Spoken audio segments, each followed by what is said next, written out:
অনেক বড় বড় নেতাদের কাছে শুনেছি তারা বলতে চায় ধর্মকে ব্যবহার করা যাবে না, মসজিদে নির্বাচনী প্রচারণা করা যাবে না।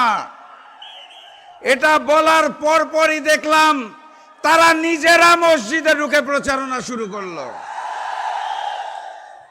বাংলাদেশ জামাত ইসলামী সহ 11 দলীয় নির্বাচনী ঐক্যের নেতৃবৃন্দ তাদের ধর্মকে ব্যবহার করার প্রয়োজন পড়ে না, কারণ বাংলাদেশ জামাত ইসলামের নেতৃবৃন্দ ভোটের আগেও যেমন থাকে, ভোটের পরেও তেমন থাকে। নির্বাচনকে কেন্দ্র করে নাটক করার জন্য মাথায় তাদের টুপি পরতে হয় না, নির্বাচনে ক্ষমতায় যাওয়ার জন্য রাস্তার মধ্যে হঠাৎ নামাজে দাঁড়িয়ে ফটো সেশন করতে হয় না। বাংলাদেশ জামাতে ইসলামের নেতৃবৃন্দ সারা বছর একই রকম থাকে।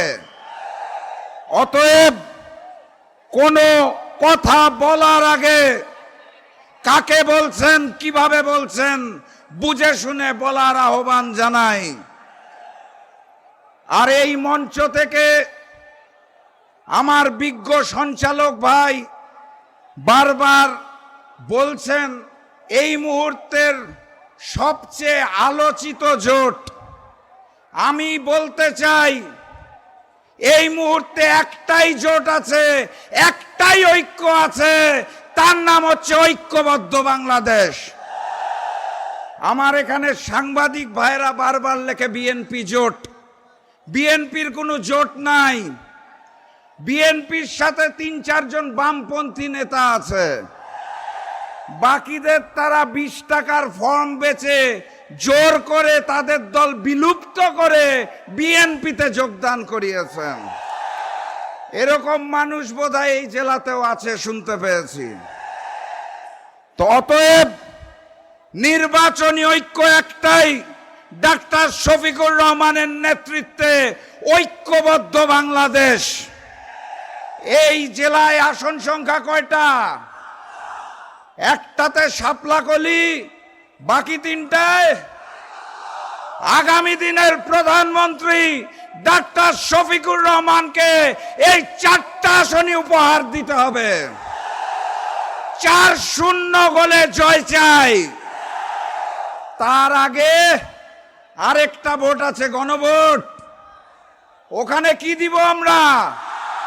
হাকে জয়যুক্ত করব।